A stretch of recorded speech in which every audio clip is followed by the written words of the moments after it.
Un autre rendez-vous pour parler de l'Afrique ce samedi 10 septembre 2022. Madame, Monsieur, bienvenue. Nous aurons deux thématiques au rendez-vous ce matin. Notamment, nous parlerons de la coopération sécuritaire et frontalière. Le Mali, donc, au premier plan, après avoir reçu le lieutenant-colonel Damiba, le président du Burkina Faso, Assimi Goïta, le président du Mali, a reçu il y a quelques jours de cela un émissaire du colonel Mamadi Doumbouya de la Guinée-Conakry, toujours pour évoquer un aspect sécuritaire. Nous ferons de cette thématique l'analyse et la lecture avec nos invités qui sont déjà en présence pour certains d'entre eux, d'autres sont en train de faire quelques réglages. Et en deuxième partie, comme deuxième thématique, nous irons non loin du Mali, du côté de la Côte d'Ivoire, pour parler donc de la marche pour la libération des prisonniers politiques. C'est prévu pour ce 10 septembre 2022 et l'on s'interroge, la société civile va-t-elle faire fléchir le pouvoir central qui est dirigé du côté d'Abidjan? Madame, Monsieur, ce sont les deux thématiques. Bienvenue à vous. Votre chaîne de télévision panafricaine For You Télévision, une autre vision du monde.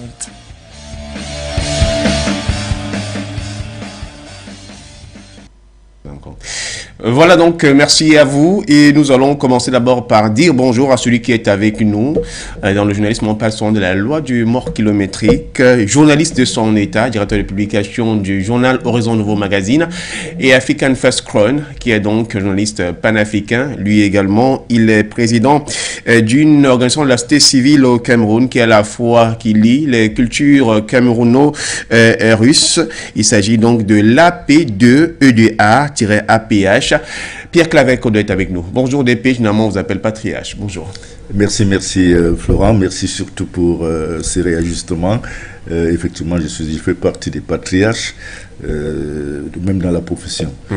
Merci aussi, surtout un gros bonjour à tous nos téléspectateurs qui, une fois de plus, se sont mobilisés ce matin pour partager ces moments de décryptage de l'actualité en notre compagnie. C'est toujours avec le même plaisir que je me fais l'obligation de participer à ce programme qui chaque jour rentre de plus en plus dans les habitudes de nos fidèles téléspectateurs à qui je souhaite de passer des moments très très agréables parmi nous. Bonjour aussi à nos copanélistes de par le monde qui vont sans doute intervenir au cours de ce programme. Voilà, vous l'avez si bien dit et on va dire bonjour également à l'un d'entre eux, le premier du côté de la réalisation, Nabaloum Abdoulaye. Il est membre fondateur du mouvement Action pour la souveraineté des peuples ASP au Burkina Faso. Bonjour frère. Oui, bonjour. Bonjour. Bonjour médias. Bonjour à notre cher invité Claver. Bonjour. Et bonjour à tous nos téléspectateurs. Bonjour à l'ensemble des panafricains. À côté de vous, non loin de là, au Mali, on va également y faire une descente. Si bien sûr les choses sont déjà calées avec lui, à moins qu'on nous dise non du côté de la réalisation. Il s'agit de Moussa Zan Diarra, vice-président national du réseau des jeunes artifs RJA Mali. Si vous êtes avec nous, bonjour. Oui, bonjour à vous, bonjour mes frères panélistes et bonjour à tous les Africains et les diasporas africains qui sont à l'écoute présentement.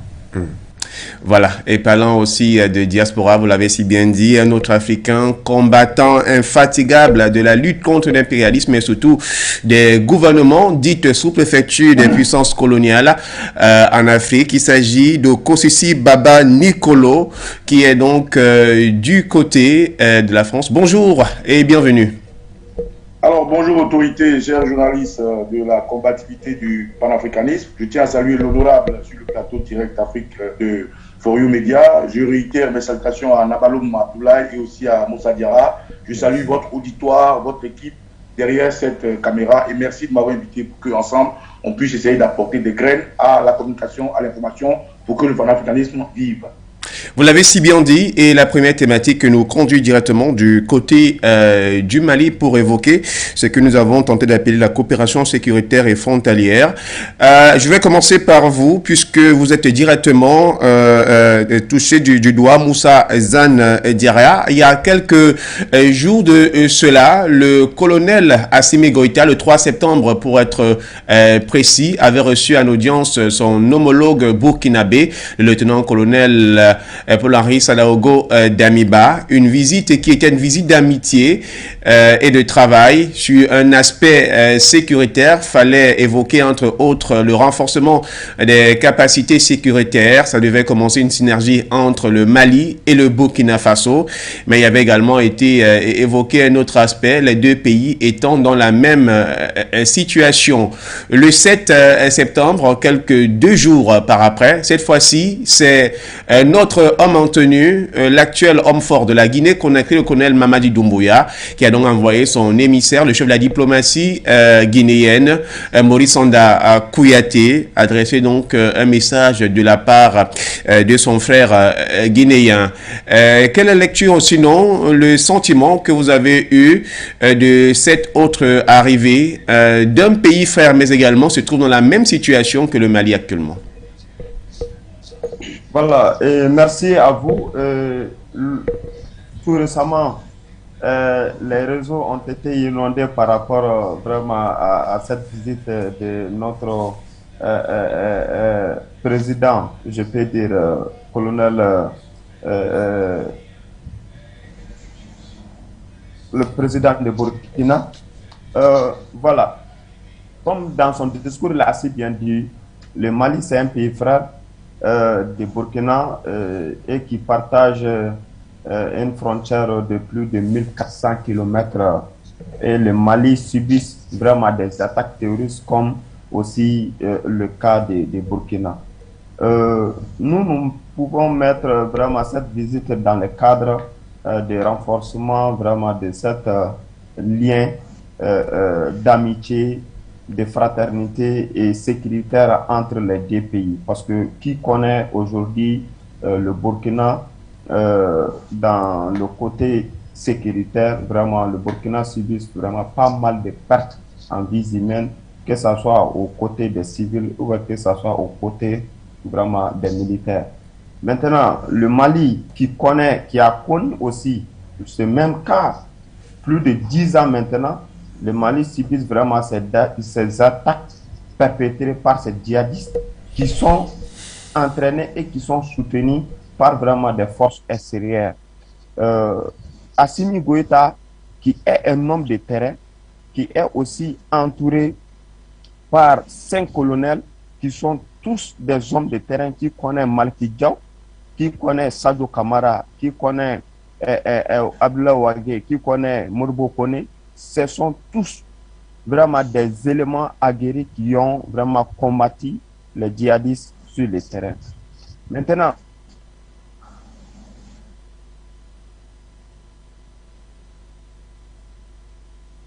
quelques soucis de connexion, on reviendra avec vous par la suite du moment où j'aime bien souvent les voilà. Oui, allez-y. Voilà. Qui connaît ces 5 colonels savent qu'ils ont pris le pouvoir, c'était dit vraiment à la mauvaise gestion des situations sur le terrain au Mali. Donc, ils ont aussi noué des partenariats avec d'autres forces qui ont vraiment appuyé l'armée malienne, qui a vraiment donné des résultats concrets sur le terrain.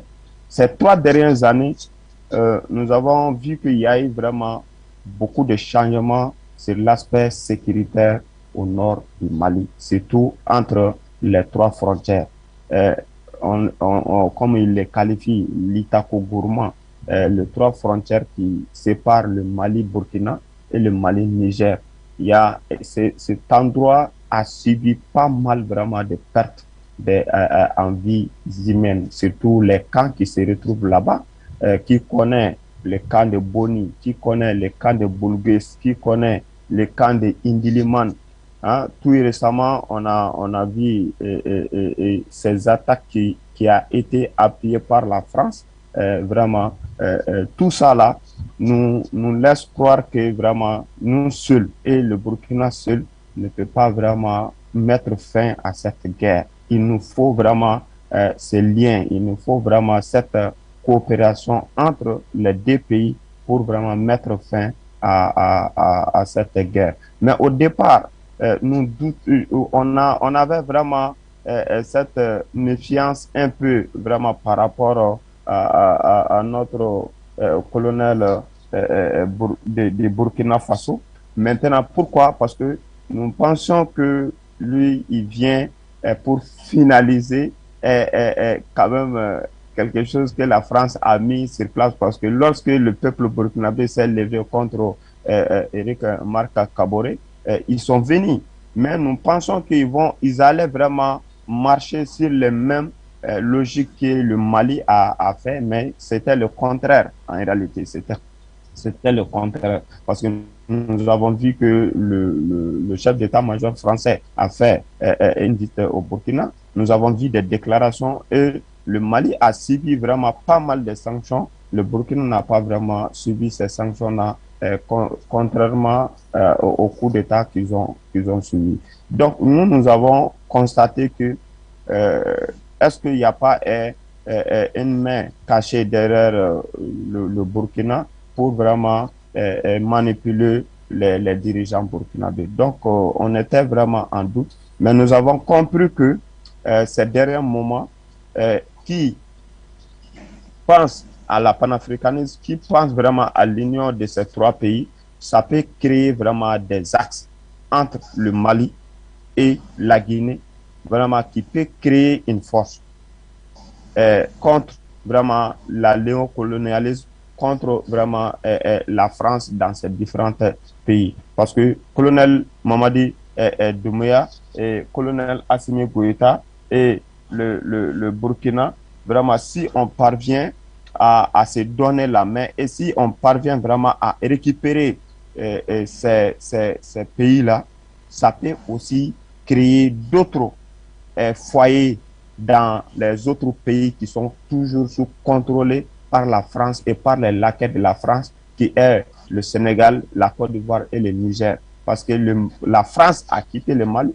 Présentement, ils sont au Niger, mais on ne peut pas dire qu'ils ont quitté l'Afrique. Ils n'ont pas quitté l'Afrique, ils n'ont pas quitté même le Mali, parce que qui parle du Niger parle du Mali. Le Mali aussi a vraiment beaucoup de frontières, des milliers de frontières avec le Niger. À tout moment, la France peut revenir au Mali à travers le Niger. Donc, il faut qu'on fasse vraiment beaucoup attention. Il faut qu'on se donne la main pour vraiment créer cette coalition entre nous, les trois pays, pour faire face à ces gens qui sont vraiment appuyés par la France. Il faut reconnaître aussi que le Sénégal, il y a plus de 350 soldats français qui est basé au Sénégal. Il y a plus de 900 soldats qui sont basés en Côte d'Ivoire. Il y a plus de 1000 soldats français qui sont basés au Tchad. Il y a plus de 300 et quelques soldats qui sont basés au Gabon. Donc, pour dire que la France est toujours là, ils ont toujours leurs bases qui sont là et ils ne veulent pas vraiment aller. Ils ne veulent pas quitter le sol africain.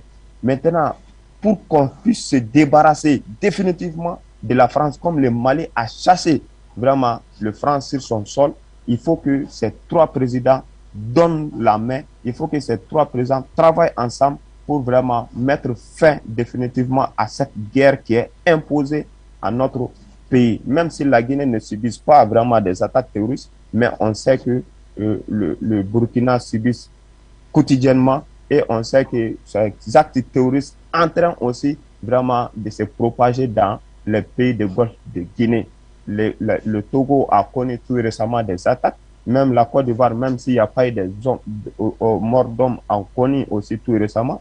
Le Bénin aussi, ils ont tenté de rentrer. Au Ghana aussi, ils ont tenté de rentrer. Donc, pourquoi on ne peut pas vraiment créer cette idée de panafricanisme autour de l'insécurité pour mettre fin à cette guerre et se débarrasser vraiment définitivement de cette imposition française. Le Mali a tout récemment porté plainte contre la France auprès de la Nations Unies. Vous avez vu que le gouvernement malien détient pas mal de preuves contre la France, surtout à leur appui, soit aérien, soit terrestre, auprès des djihadistes. Les Français ont largué des armements aux terroristes au moment de l'attaque des camps tout récemment. S'il vous plaît, le nom là m'échappe.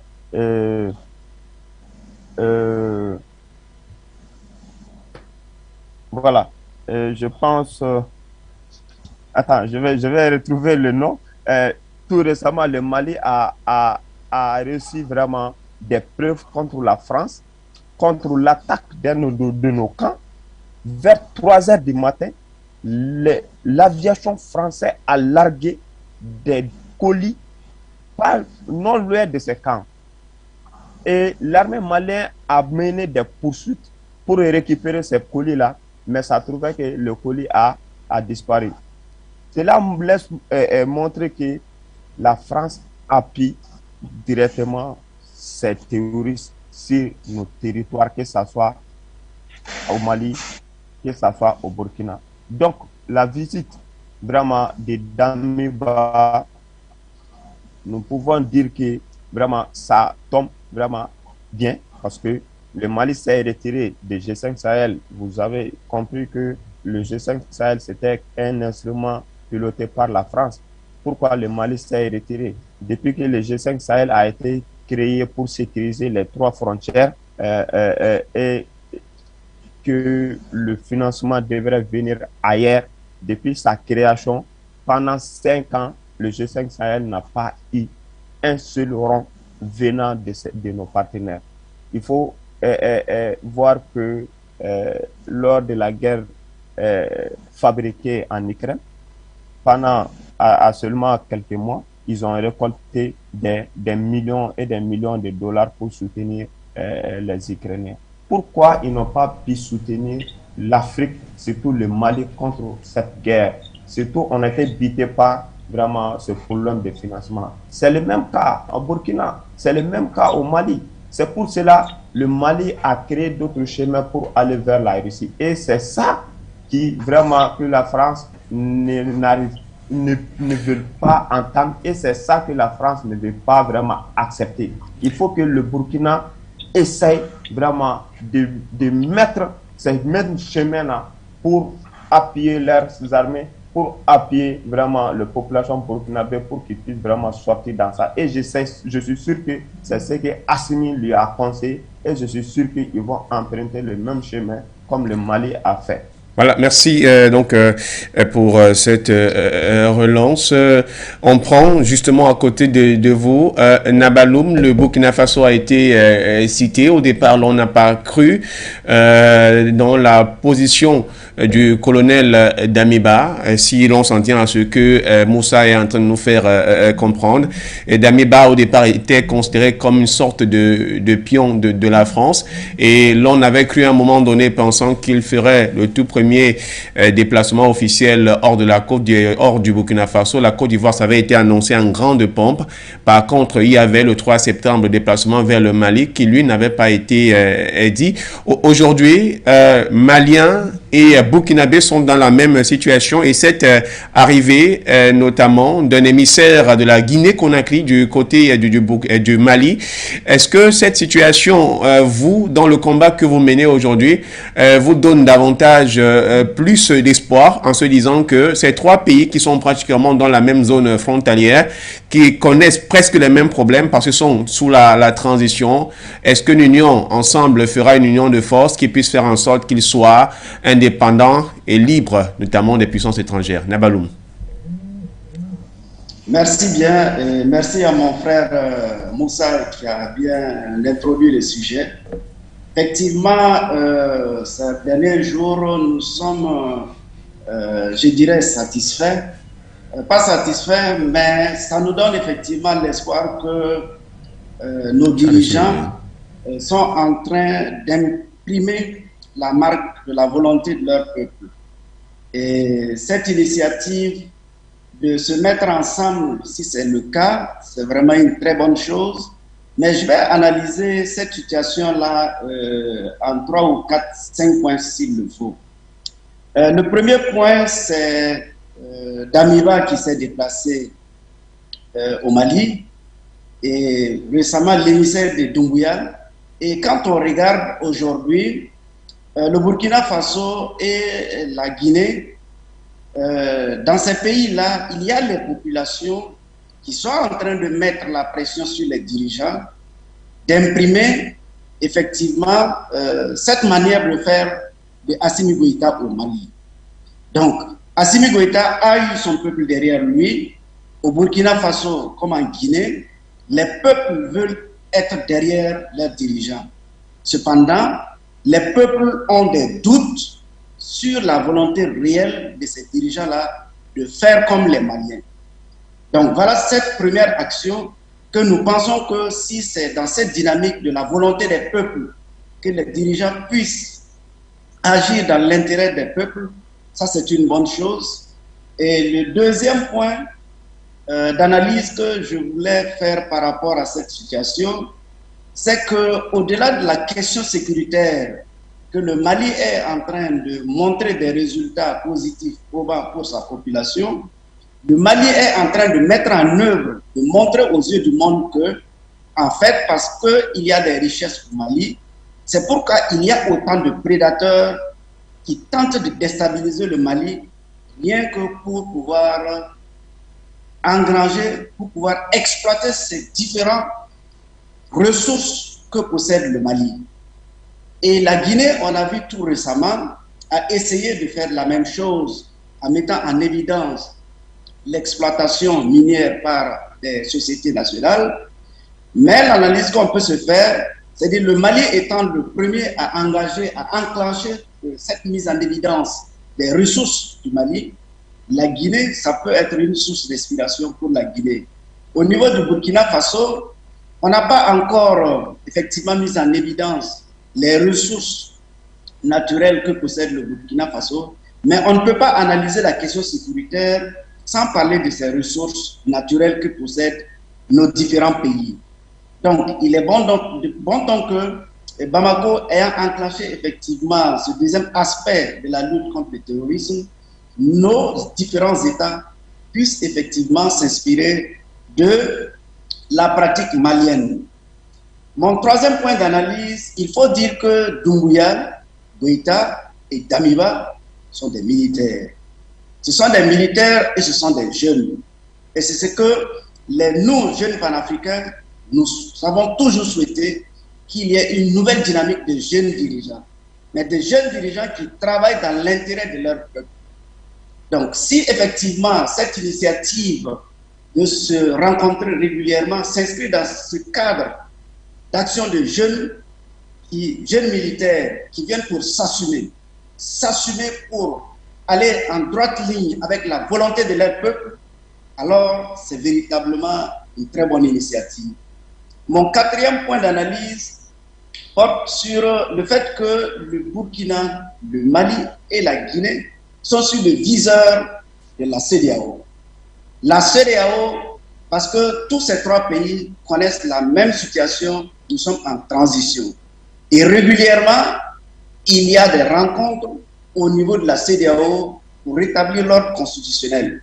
Quoi de plus normal que ces dirigeants-là puissent, ne serait-ce que parler le même langage, donner leur façon de voir, leur façon nouvelle de diriger, qu'ils veulent implémenter pour leur population, qu'ils puissent ensemble parler de la même voix au niveau de la CEDEAO.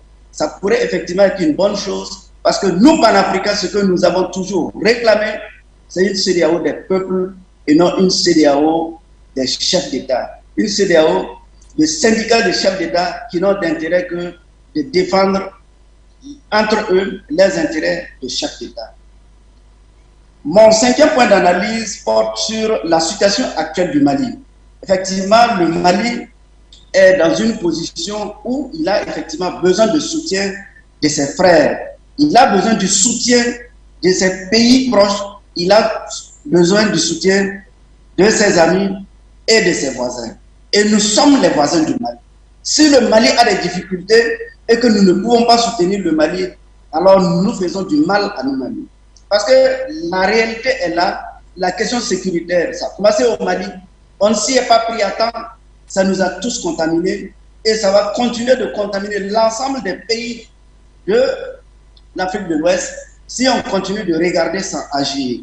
Donc c'est pourquoi cette initiative qui, de mon avis, doit rentrer dans le cadre de soutien au Mali, notamment pour la dernière étape, le coup de massue que le Mali a porté sur la France, notamment en déposant la plainte aux Nations Unies pour demander au Conseil de sécurité d'examiner les éléments de preuve à l'encontre de la France. Parce qu'effectivement, ces prédateurs qui sont dans notre région, qui sont dans notre sous-région, qui de jour en jour, nous avons cru qu'effectivement, ils venaient pour nous apporter de l'aide, ils venaient pour nous aider à combattre les terroristes, se retrouvent être les premiers acteurs de cette macabre situation.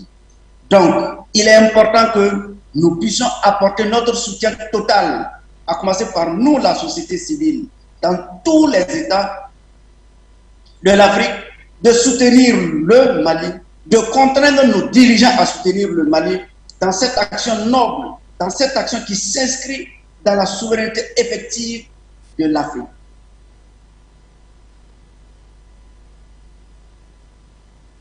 Nabadoum Abdoulaye qui nous a permis effectivement d'avoir des sortes de positionnements. Je voudrais me retourner vers vous, Baba Nicolo, quand vous écoutez ce que ces deux frères, d'abord de par l'histoire, de par tout ce que cela peut comporter, Maliens et Burkinabés parlaient de cette coopération. Et aujourd'hui, on regarde la position du Mali en avant-gardiste dans le panafricanisme, ce combat que nous sommes en train de soutenir. N'est-ce pas là une très belle image, davantage que nous voudrions que cela puisse se faire de manière fraternelle, parce que soudé, dit-on souvent, il est possible que l'on puisse recevoir des flèches venant de l'ennemi. Alors, merci, cher journaliste. Je tiens à retirer mes salutations à mes companélistes. Je n'ai pas de lecture pareille à mes deux companélistes. Ce que je veux dire, ils ont relaté effectivement les rapports de fraternité qu'il y a entre ces deux peuples. D'ailleurs, qui se retrouvent dans la CEDEAO. Et puis, par la position par la géolocalisation, sont sur des pays qui partagent les mêmes frontières.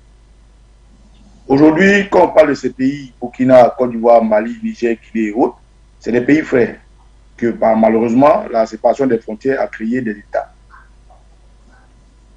Parlons aujourd'hui de coopération malien et burkinabé comme étant une nouvelle donne ou bien comme étant quelque chose qu'il fallait encore faire briller du fait que les deux chefs d'État se soient rencontrés. C'est un peu biaisé la racine de ces rapports. Le Mali et le Burkina ont toujours été des peuples frères. Pareil pour la Côte d'Ivoire, pour le Burkina et le Mali, pareil pour la Guinée. Mais il faut mettre le pied dans les plats pour dire quoi. Aujourd'hui, la position que prend le Mali sur tous les pays ex-colonisés par la France est une position qui attire tous les Africains qui en ont marre de se faire marcher dessus par l'Occident. La position du Mali attire en simple ceux qui se font appeler panafricanistes, dont moi, dont vous, dont beaucoup. Le Mali aujourd'hui, après combien d'années, 63 années d'indépendance ou je ne sais quoi d'indépendance, à un moment donné, de l'insécurité grandissante de son pays, armé, nourri par des forces externes, dont la France en tête et l'OTAN ensuite, a décidé de dire merde à tout cela. Après un soulèvement populaire qui a duré depuis longtemps, dont les soldats, d'abord patriotes et citoyens maliens, se sont ont accompagné, le Mali aujourd'hui est en train de lutter non seulement pour le respect de sa souveraineté, mais avant, pour sécuriser son espace et pourquoi pas être totalement libre. Chose qui n'est pas le cas pour le Burkina avec Damiba. Aujourd'hui, la présence de Damiba au Mali est un non-événement. Est un non-événement d'ailleurs, un événement qui n'a pas à avoir beaucoup de caricatures, de beauté, non. Que Damiba aille au Mali, ou que Assimi Goïta vient au Burkina Faso. C'est des frères. Mais ce que je trouve maladroit dans la démarche de Damiba, c'est que le Mali, ce frère-là, qui se trouve dans la même situation que lui, une situation d'insécurité, attaque djihadiste, attaque terroriste, une situation où les frontières doivent, de façon jumelée, subir les mêmes attaques. M. Damiba regarde le Mali, se fait attaquer en tant que chef d'État après le coup d'État, n'a même pas fait un message officiel pour apporter son soutien au Mali. Damiba ne l'a pas fait, comme beaucoup de chefs d'État africains d'ailleurs. Damiba n'a même pas adressé un message officiel au Mali pour être au chevet du Mali, pour soutenir le Mali. Même ne serait-ce, comme on dit encore, Yakou, il n'a pas fait. Alors, quand Damiba sera là-bas au Mali, où le président du Mali refuse de le saluer, il faut le mentionner, c'est très important. Où Damiba, chef d'État du Burkina, tend la main à Assimi Goïta et Assimi Goïta refuse de le saluer, lui donne un coup de poignet comme étant des militaires. Il faut comprendre qu'il y a quelque chose qui ne va pas. Damiba n'est pas dans la posture du Mali. Damiba n'est pas dans la démarche du peuple Mali et du peuple burkinabé. Pourquoi? Je vais vous expliquer deux faits. Il est arrivé dans leur démarche où le peuple burkinabé s'est adressé à Damiba, demandé à Damiba de faire comme Assimi Goïta en appelant la Russie. Damiba est sorti et a fait un message qui dit ceci: le Burkina nous appartient, c'est à nous de lutter auprès du Burkina. Toutes les forces que nous allons partir chercher, ce n'est pas leur problème. Parce que quand quelque chose t'appartient, c'est à toi de lutter pour ça. Mais Damiba a fait son coup d'État pour le peuple burkinabé, il a fait son coup d'État pour lui. Damiba a fait son coup d'État pour imposer une dictature démocratique ou bien une dictature de tyrannie. Damiba a fait son coup d'État parce que le peuple souffrait d'insécurité, ou bien il a fait son coup d'État pour les beaux yeux de Blaise Compaoré, comme on a vu, c'est lui, il a fait venir. Damiba a-t-il fait son coup d'État pour être avec le peuple du Burkina ou non? Mais quand le peuple burkina, qui a marché, qui a demandé un président capable de les sécuriser, dit: M. Damiba, faites comme le Mali.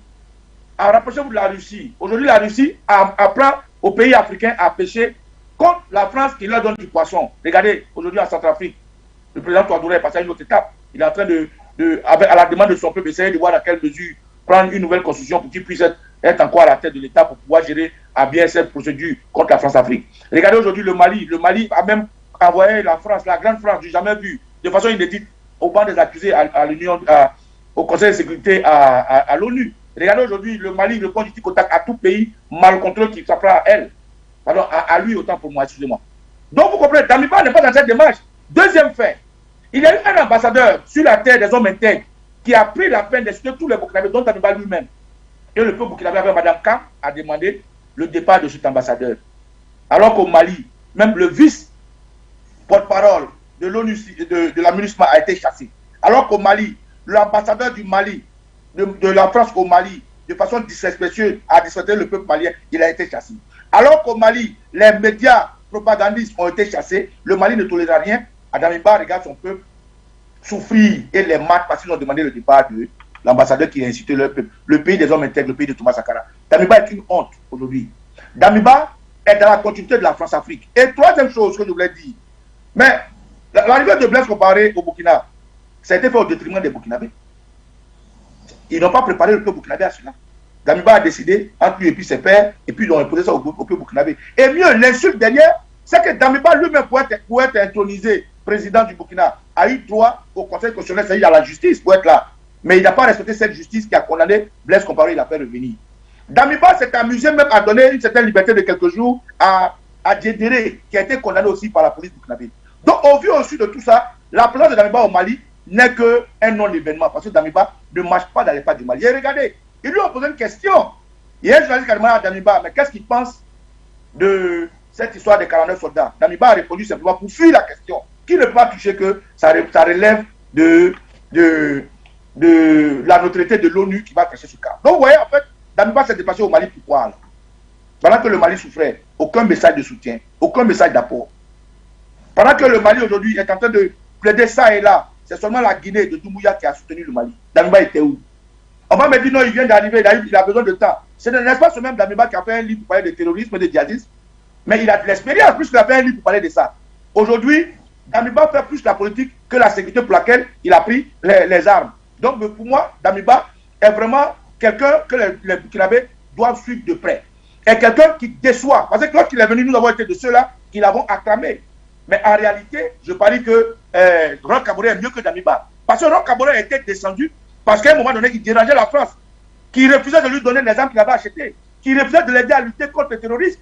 Roch Kaboré s'est fait humilier par Macron sur le sol burkinabé. Donc c'est tout ça, c'est prise de position. Lorsque Roch Kaboré a été à la rencontre de Russie-Afrique et qu'il a pris sa parole pour rester du côté digne de l'Afrique, c'est tout ça qui a fait que Roch Kaboré est tombé. Et quand on voit aujourd'hui la demande de Damiba, on comprend aisément que Damiba est un pion de la France. Damiba ne peut pas jouer les Erdogan entre le chaud et le froid. Aujourd'hui, ça n'existe pas dans le combat des Africains. Les Africains veulent quelqu'un qui dit oui, ou il faut dire oui, et non, il faut dire non. Damiba est mi-chaud, mi-froid. Quand tu es ni chaud, ni froid, tu es vomi, c'est biblique. Alors, moi, je pense pour ma part que Damiba, aujourd'hui, est un souffre-douleur du peuple burkinabé. Et mieux, le peuple burkinabé le contraint à rentrer dans sa logique, parce que le peuple burkinabé est le peuple que nous soutenons. Moi, je dis toujours, le panafricanisme, ça base sur la solidarité. On ne peut pas être plus royaliste que le roi. Dès l'instant où le peuple burkinabé souffre, le peuple burkinabé pleure, le peuple burkinabé met Damiba arrêté dans la ligne, nous, en tant que frères du Burkina, nous venons suivre la demande du peuple burkinabé, parce que c'est eux qui décident. Ce n'est pas Damiba, fut-il un militaire, fut-il un président. Donc pour moi, tant que le peuple burkinabé que nous voyons en train de pleurer des injures des ambassadeurs, tant que le peuple burkinabé que nous voyons pleurer du fait que Damiba n'appelle pas la Russie à l'aider à endiguer le terrorisme et que les Burkinabés continuent de se faire assassiner, de se faire attaquer, et que même pendant son voyage, ils ont attaqué le peuple burkinabé, pour moi, Damiba est un France-africain qui effraie le peuple burkinabé, parce qu'aujourd'hui, vous pouvez voir, hein, la France n'a pas pu attaquer ses propres soldats en Côte d'Ivoire, ils l'ont fait. La France a détourné des Biélorusses pour attaquer le camp de Bouaké des Français. La France au Rwanda était assise là alors qu'on tuait les Hutus et les Tutsis se tuaient. La France est capable d'être en même temps avec vous et contre vous, juste pour leurs intérêts. Donc pour moi, je dis que c'est un non-événement, la présence de Damiba au Mali. C'est un faux frère, c'est un frère qui n'est pas gentil, c'est un frère qui est méchant et c'est un frère qui ne sait pas où il va. Et déjà, sa visite avec Alassane Ouattara, alors que Alassane Ouattara traite Assimi Goïta de putschiste, traite Assimi Goïta de vaurien, lui, Damiba, on lui dresse un tapis rouge, allez-y comprendre quelque chose. Pour moi, Damiba, le peuple burkinabé ferait mieux de descendre ce monsieur, parce que c'est un danger pour l'Afrique, il n'est pas avec nous. On reviendra également à vous. Et DP, vous écoutez, vous avez écouté avec nous, avec beaucoup d'intérêt, justement, ces Africains, ces Panafricains qui mènent le combat, bien que les dirigeants parfois ne comprennent pas toujours cela. Et ce qui est d'autant plus intéressant, votre casquette de patriarche est interpellée à ce moment, et aussi celle du journaliste est convoquée. On a eu à évoquer, d'une part, côté malien avec Moussa Zan Diarra, comme quoi Soleil aurait été une très bonne chose dans la mesure où, si vraiment, il y avait du vrai dedans. Qu'on puisse se rendre compte qu'aujourd'hui, le combat que le Mali doit mener est un combat qui est judicieux et les Africains doivent se retrouver. Du côté, et il avait évoqué qu'au départ, il y avait cette petite peur-là, qui était que, est-ce que, en réalité, le lieutenant-colonel Damiba serait l'homme de la situation en venant, mais il y a eu, le doute a commencé à être un peu dissipé, comme quoi il y avait une certaine confiance qui pouvait lui être donnée. Du côté du Burkina Faso, on attend qu'il puisse faire comme au Mali, un peu comme la Guinée également. On voudrait que le colonel Mamadi Doumbouya soit justement la véritable boussole à l'image du peuple malien ou bien du colonel Assimi Goïta. Mais quand on écoute Okosisi Baba Nicolo, il démontre clairement sur un certain schéma qu'en réalité, le lieutenant-colonel Damiba est un peu comme une sorte de personne qui joue les figurants, mais qui, en réalité, de peur qu'on ne dise peut-être que, et que dira-t-on de l'histoire, il fallait automatiquement faire un tour. Mais il y a également, en fait, qui est annoncé, souvenez-vous, le 3 septembre, nous faisions émission ici, ensemble. On annonçait plutôt sa visite officielle en Côte d'Ivoire. Alors que la visite du côté du Mali, qui était ce 3 septembre-là, n'avait pas été annoncée, une visite officielle. Est-ce que cela arrive et davantage à vouloir corroborer le fait de ce que, clairement, nous sommes dans un jeu qui n'est pas du tout démocratique, appelons cela, qui n'est pas du tout véridique de la part de la position du lieutenant-colonel Damiba, alors qu'aujourd'hui, cela aurait été une bonne chose qu'on voit que ces pays frais, de par l'histoire et de partout, sont en train de vouloir davantage créer un certain bloc, puisqu'ils sont sous la transition, mais donner vraiment un véritable coup de pouce à une Afrique qui veut être libre de toute puissance, qui voudrait la retenir en arrière.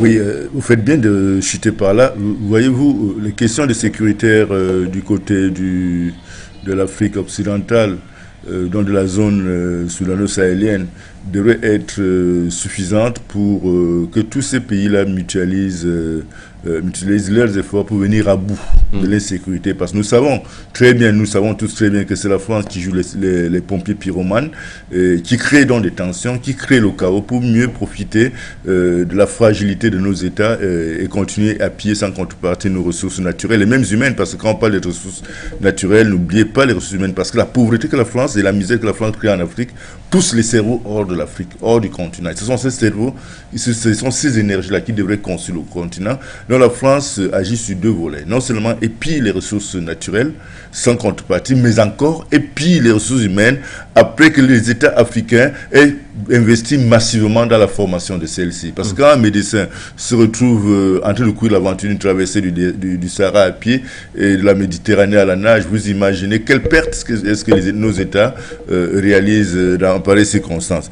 Donc, je crois simplement que la question de fond est de savoir est-ce que tous ces acteurs majeurs de la scène politique dans la sous-région, dans cette sous-région-là, sont sincères dans leur démarche. Le Mali a démontré à suffire. Les dirigeants maliens ont démontré à suffire qu'ils sont dans une logique de déconstruction de la tutelle, de leur tutelle vis-à-vis de la France à travers des accords de coopération signés avec la Russie, avec la Chine et autres. Mais ce qui n'est pas le cas avec les Damiba et autres, simplement parce que on a le sentiment qu'ils jouent à un jeu dont ils reçoivent des ordres de quelqu'un qui tire les ficelles dans l'ombre. Vous avez évoqué tout à l'heure le fait que ça ne soit pas annoncé du côté du Mali, mais qu'il s'y soit retrouvé à la visite de l'autre, quoi. Vous comprenez donc aisément que j'ai même peur que ces deux-là jouent plutôt les espions sur le dos du Mali. Mais je pense que les dirigeants maliens actuels sont suffisamment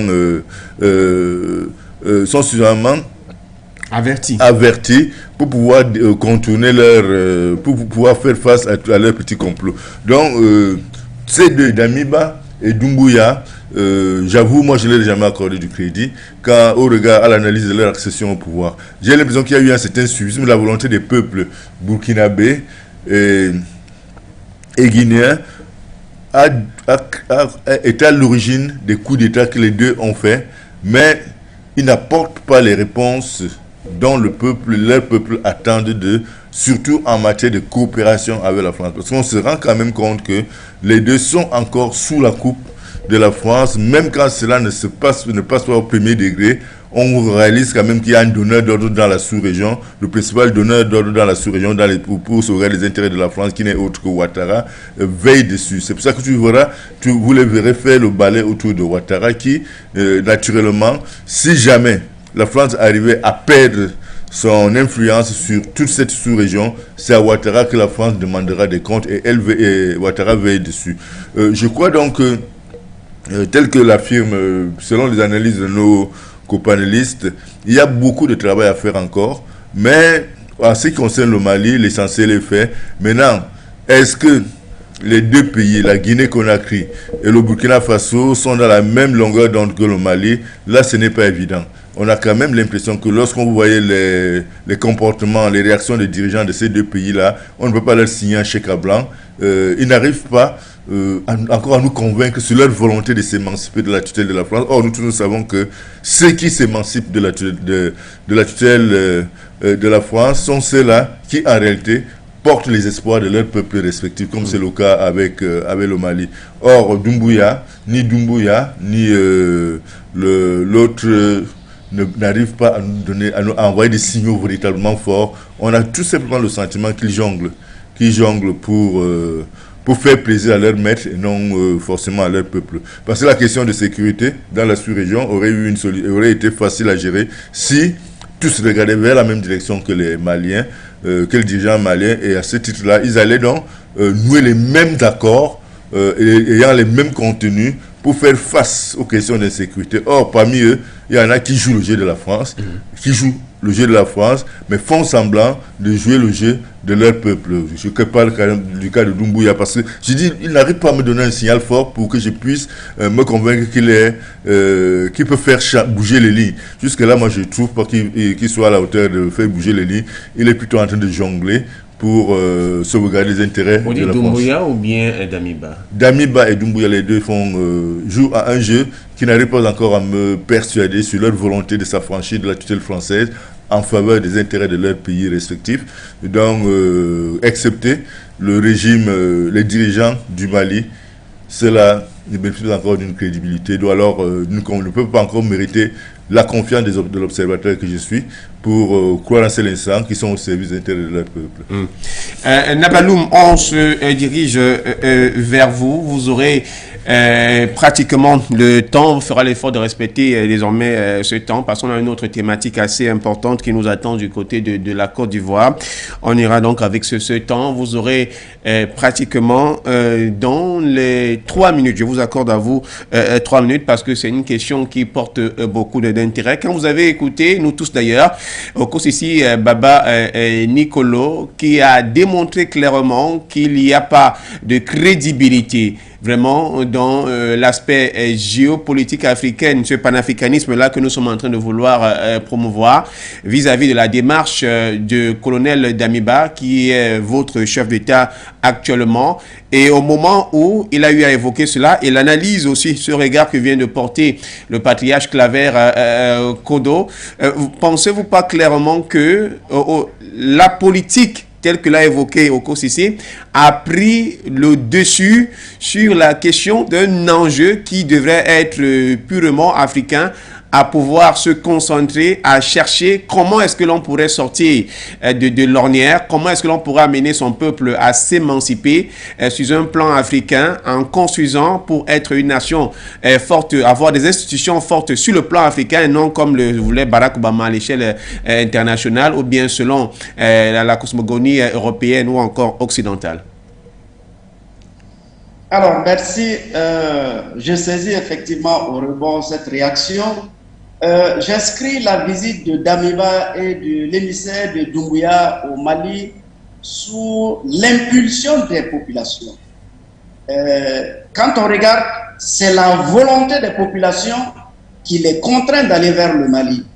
Effectivement, quand on regarde, on analyse de près les actions de Damiba, il est clair qu'aujourd'hui, Damiba n'a pas une position affichée vis-à-vis de son peuple.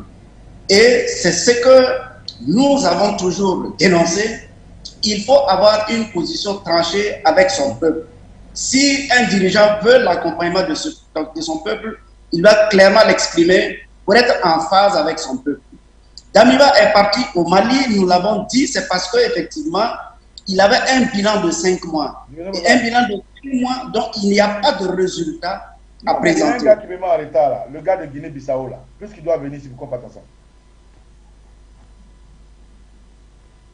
D'accord, donc il avait un bilan de 5 mois à faire et le bilan, il n'y avait rien à présenter. Il est parti au Mali, justement, ça donne l'impression qu'effectivement, Damiba rentre dans la dynamique du Mali et la volonté populaire le poussa. Donc c'était un coup médiatique pour lui, pour venir maintenant le dimanche, puisque il est parti samedi et dimanche, qui n'est pas du tout un bilan de sa gestion de 5 mois. Donc ici, aujourd'hui, ces deux actions-là s'inscrivent dans la volonté de leur peuple. C'est-à-dire qu'aujourd'hui, c'est nous, société civile, c'est nous, les populations, qui devons être en avant pour pousser nos dirigeants à aller dans l'action de souveraineté, à aller dans l'action de reconquête de nos territoires, de venir à bout de ce terrorisme-là. Aujourd'hui, il est question de visite de l'émiral français au Burkina Faso pour clarifier la position de Damiba. Ah non, nous disons que Damiba n'a pas à donner sa position à la France. Damiba doit rendre compte à son peuple. Il clarifie sa position avec son peuple et non clarifier sa position avec la France. Aujourd'hui, la France est dans une situation compromise. La France est remise en cause à l'ONU. Donc si la France est remise en cause au Conseil de sécurité de l'ONU, Damiba doit d'abord clarifier sa position avec son peuple, quel que soit ce que la France voudra. Il ne pourra qu'attendre, suivre la volonté de son peuple, et c'est dans cela qu'effectivement, il pourra avoir de l'accompagnement, il pourra effectivement produire des résultats tant souhaités. Pour Doumbouya, effectivement, là aussi, sa position n'est pas assez tranchée et les populations ont continué à donner de la voix. Donc aujourd'hui, c'est un appel à ces dirigeants-là et à tous les dirigeants qui vont venir, qu'ils comprennent que la jeunesse africaine est debout et elle est très engagée, elle est clairvoyante, elle comprend les enjeux du moment, elle comprend la géopolitique et la stratégie qui se mène autour de notre pays, qui n'est d'autre que venir exploiter nos richesses. Nous en avons pris conscience et nous n'allons pas nous laisser faire. C'est pourquoi cette population, cette jeunesse panafricaine doit continuer la lutte de contrainte des dirigeants à œuvrer dans le seul intérêt de leur peuple et de leur nation. Voilà, merci à vous. Moussa Zane Diarra, aujourd'hui, on est en train de démontrer aussi que le Burkina Faso et la Guinée qui sont sous la transition, je voudrais toujours rappeler ce fait-là parce que cela aurait été un élément autre qui devait encourager ces chefs d'État à pouvoir s'unir au niveau de la cause malienne. Le Mali étant aujourd'hui comme la figure de proue de ce panafricanisme-là que nous sommes en train de vouloir émerger. Mais quand je regarde également les commentaires qui sont est proposé sur la page Facebook de For You Media, on dit le Burkina Faso et la Guinée sont là pour diversifier les populations, ils sont là pour apporter une sorte de distraction, il faudrait respecter leur position. Est-ce que vous, à un moment donné, non seulement lorsque vous avez vu le chef de la diplomatie guinéenne, Maurice Sanda Kouyaté, arriver au Mali, et lorsqu'il disait que au-delà de la CEDEAO, avant même l'Union africaine et les Nations Unies, tous ces pays-là sont des pays frères, le colonel, le président Mamadi Doumbouya m'a demandé de venir transmettre ce message parce qu'il voudrait continuer la lutte qu'a eu à commencer Sékou Touré de par sa mémoire. Est-ce qu'aujourd'hui vous pensez clairement que à la première vue, l'arrivée justement de cette Guinée-là du côté malien aurait été une bonne chose dans le cas du combat? Avez-vous cru un seul instant en la Guinée? Oui, voilà, c'est ce que moi je disais depuis l'autre jour. Ces deux pays frères, d'abord, il faut qu'on les accorde vraiment un peu de confiance en réalité. Il est temps quoi, parce que au départ, c'est que les gens ne comprennent pas. Au départ, Assimi n'était pas sûr vraiment, Assimi n'était pas convaincu sur le départ de la France. Nous, on a été gazés ici pour dénoncer le départ de la France sous le premier régime, premier mandat de Assimi, première année de Assimi. Lorsque Bandao était au pouvoir, Assimi était le vice-président. On a été gazés ici en 2021, janvier 2021. Il y a eu même des gens qui ont eu des jambes cassées par la force de la police. Parce qu'on a exigé à ce que la France soit chassée. Mais lorsque les Assimi ont compris que en réalité, c'est la France qui est la base de tout ce qu'on a fait parce que Bandao a fait une mission en France. Lors de son retour, Bandao a voulu changer le gouvernement et a voulu vraiment éjecter Assimi et ses éléments. C'est pour cela que les Assimi et ses éléments ont compris que réellement c'est que la force vive de la nation en tant que, surtout les jeunes panafricanistes, ce qu'ils sont en train de dire, c'est la vérité. C'est à ce moment qu'ils se sont décidés pour se débarrasser de la France. Donc pour le cas du Burkina et pour le cas de la Guinée, nous pensons que ça peut être un axe favorable pour vraiment l'Afrique de l'Ouest pour se débarrasser vraiment de cette France dans toute l'Afrique. Parce que le Mali, en réalité, c'est devenu une référence, mais le Mali seul ne peut pas vraiment faire. C'est ce que les pères de l'indépendance ont toujours dit. C'est pour cela qu'ils ont toujours essayé de créer cette unité africaine. C'est pour cela qu'ils ont toujours essayé de créer cette cohésion entre les pays africains pour faire face à cet impérialisme, pour faire face à l'Occident. Le Mali seul, en tant qu'Assimi seul, ne peut pas vraiment faire.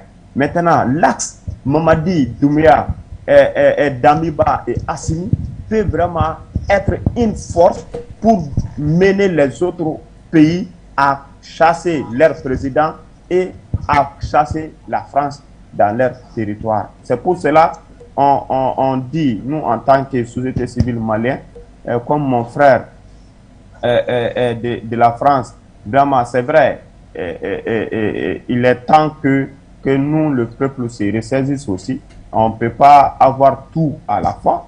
Si les dirigeants, s'ils ne mènent pas le combat comme on le souhaite, il faut que c'est le peuple qui peut leur donner, qui peut leur servir comme boussole pour les imposer des directives pour qu'ils puissent vraiment suivre ces directives. C'est ce que nous, on a fait au Mali.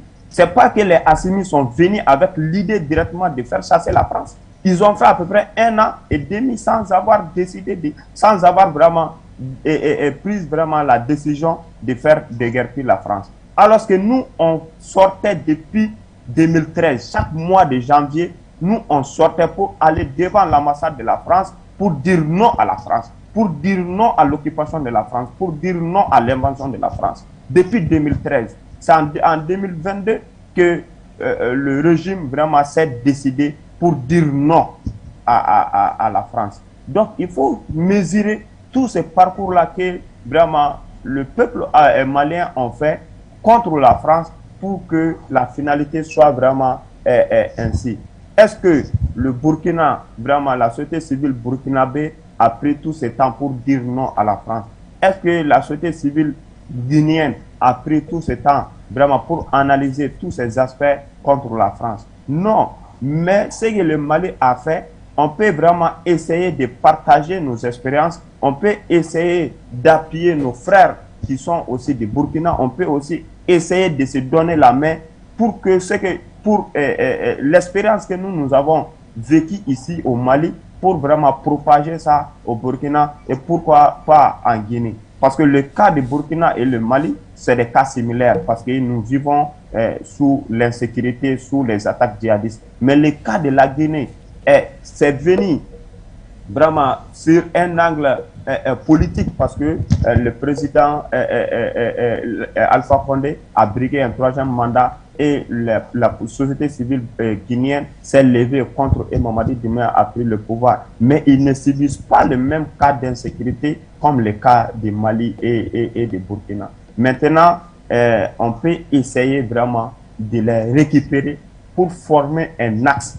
contre l'axe aussi de Bazoum, de Alassane Dramane Ouattara et de Macky Sall. Parce que les 3 militaires, peut être considérés comme vraiment des meneurs de combat pour apporter ce changement que la société civile vraiment souhaite mener dans leur propre pays. Mais le cas de Côte d'Ivoire, le cas de Bazoum, le cas de Macky Sall, c'est des cas où la société civile vraiment peut se référer sur ce qui se passe au Mali et ce qui est en train de se dérouler au Burkina et ce qui se passe aussi à la Guinée pour se référer à ces événements-là, pour faire dégager les Macky Sall et les Alassane Dramane Ouattara et les Bazoum pour qu'on puisse vraiment former ce que les pères de l'indépendance ont toujours vraiment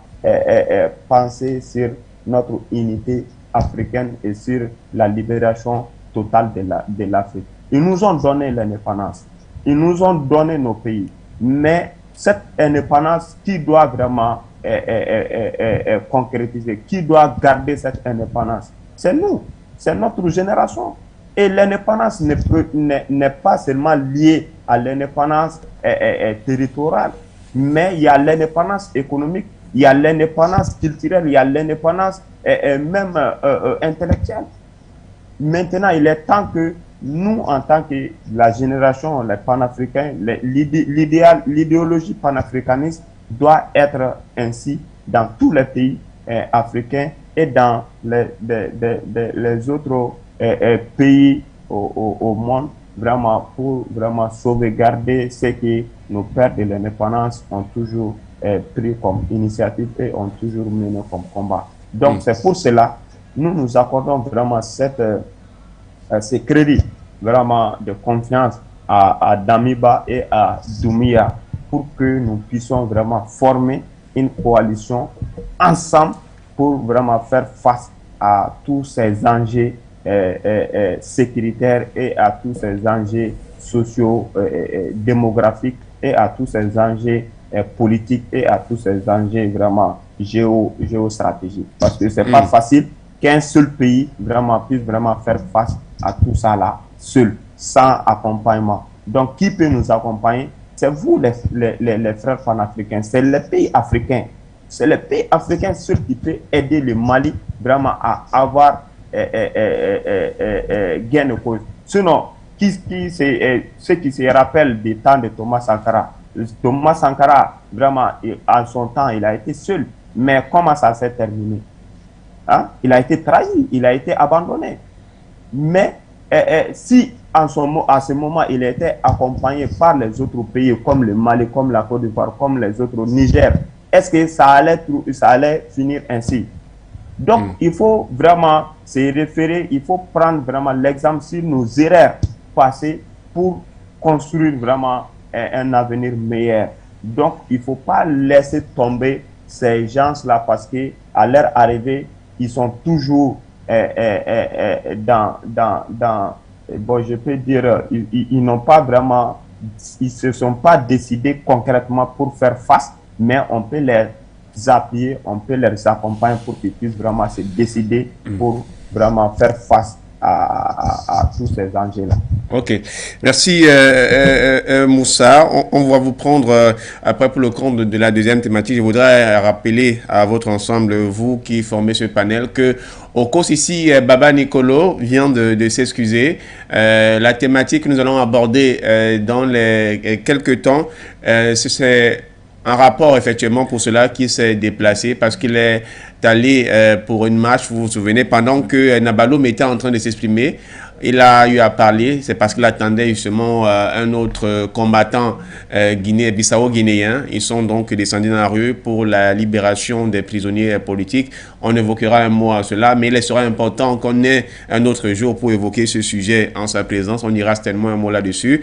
Avant de venir chez le DP avec qui nous allons achever cette thématique et toucher un mot sur la libération des prisonniers politiques. Je voudrais revenir vers vous, Nabaloum Abdoulaye. Quand on écoute Moussa Zan Diarra, il est en train de faire comprendre qu'aujourd'hui, il faudrait justement évoquer un fait qui est celui d'une certaine formation, pas formation d'aller à l'école, mais certainement transmettre les gènes maliens aux Burkinabés et au peuple frère guinéen pour former donc un bloc notamment qui pourrait être à un moment donné une sorte d'atmosphère qui puisse captiver les sociétés, les organisations civiles, organisations de la société civile, pardon, j'arrive du côté du Niger, afin de faire un blocus à la France qui siège là-bas de ce côté. Cette approche vous paraît-elle une bonne approche ou bien vous avez une meilleure approche? Avant que vous ne preniez la parole, je vais dire à l'endroit de nos téléspectateurs et merci à la réalisation qu'ils peuvent réagir via les numéros qui sont affichés au bas de l'écran au plus 237 693 589 668 plus 237 693 589 668 ou encore Skype for You TV et même au plus 64 9 889 05 26. L'émission est en relais sur For You Radio et sur nos réseaux Internet. Nabaloum. Oui, je souscris entièrement à cette dynamique. Et vous l'aurez constaté que le collectif pour les organisations de la société civile s'inscrit dans ce cadre-là, dans cette dynamique de société civile qui puisse agir ensemble dans l'intérêt de nos États. Effectivement, l'expérience malienne est à s'inspirer et à très bien s'inspirer et ne laissons pas de nous rapprocher de nos amis du Mali, du Niger, du Sénégal pour effectivement, quelles que soient les circonstances, partager les vécus, voir dans quelle mesure on peut, par rapport à une action bien précise, comment partager, comment effectivement tirer le son des différentes actions. Nous sommes conscients que, effectivement, c'est une grande lutte et c'est une lutte qui ne peut pas se réussir avec ni un seul État, ni une seule société civile. Donc aujourd'hui, le Mali a donné le temps et le Mali est une réussite. Le Mali est une réussite au plan des dirigeants, mais aussi de la société civile. Et nous sommes vraiment très disposés à pouvoir partager ces expériences. Et c'est pourquoi d'ailleurs, nous on lance un appel également à la société civile ivoirienne, également à la société civile nigérienne, qu'on puisse ensemble former cette coalition-là qui puisse travailler dans l'intérêt de nos peuples, dans le sens de guider nos dirigeants pour qu'ils puissent travailler dans le prisme et dans la vision des populations. Donc, je souscris entièrement à cette vision, je la partage d'ailleurs, et je lance un appel à ce que l'ensemble des sociétés civiles, on puisse de façon consacrée, effectivement, entreprendre des actions, et parfois même collectives. Par exemple, pour la conférence de presse qu'on a initiée dans le sens de soutien au Mali, pour ces éléments de preuve à présenter à l'ONU, nous souhaitons que, effectivement, pays par pays, l'ensemble des sociétés civiles se lèvent et se mobilisent et manifestent et donnent de la voix pour qu'ensemble on soutienne le Mali. En soutenant le Mali, on se soutienne nous-mêmes. En soutenant le Mali, on se soutient nous-mêmes.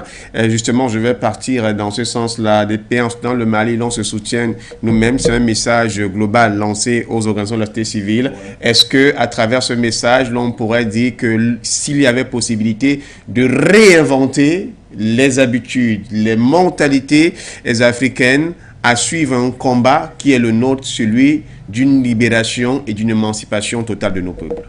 C'est la formule, ce serait comment dirais-je, le secret de nos succès à venir reposera essentiellement sur la mutualisation de nos efforts à travers des organisations de la société civile. J'ai été très flatté de remarquer que du côté de l'Afrique de l'Ouest, ils l'ont bien compris. Vous avez suivi tout à l'heure certains copanélistes qui sont en train de se rendre à la marche, à des marches en soutien à des actions ci et là de ce côté-là.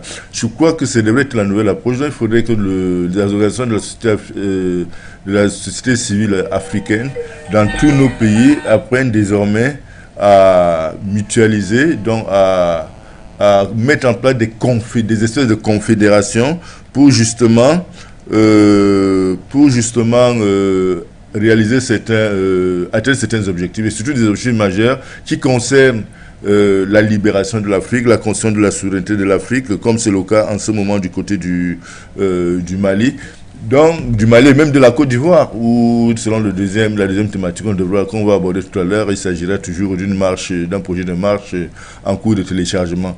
Donc, je crois que toutes les organisations de la société civile devraient embrayer sur cette proposition de notre frère pour que désormais, lorsque l'un des pays est attaqué par une organisation de la prédation internationale, ou bien alors par l'un des acteurs de la prédation internationale, que les autres organisations, frères, sœurs de la société civile des autres pays puissent agir à l'unisson pour soutenir celle ou alors l'initiative prise par celle du pays concerné.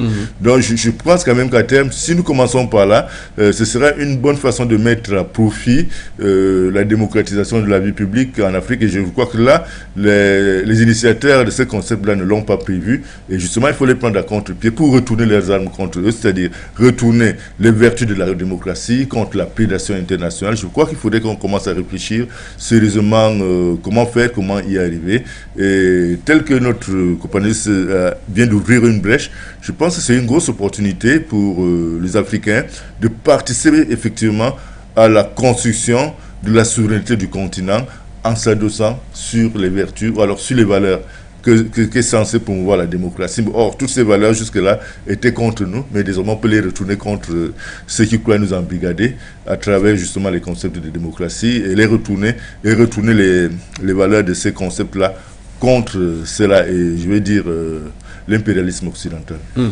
Voilà donc, madame, monsieur, s'il fallait se dire ainsi, nous mettons un thème à la première thématique, on prend la seconde tout de suite. Vous avez eu la possibilité de réagir, quelle qu'en soit la première ou la seconde que nous allons évoquer tout à l'heure. On doit dire un mot là-dessus, bien que le combattant Okos ici, Baba Nicolo, se soit déplacé, lui qui est activement engagé dans cette marche-là, on dira quelque chose, et certainement, avec notamment vos différents programmes, nous pourrons, pourquoi pas, reconduire ce sujet pour l'après-marche, si bien sûr quelque chose a été fait là-dessus.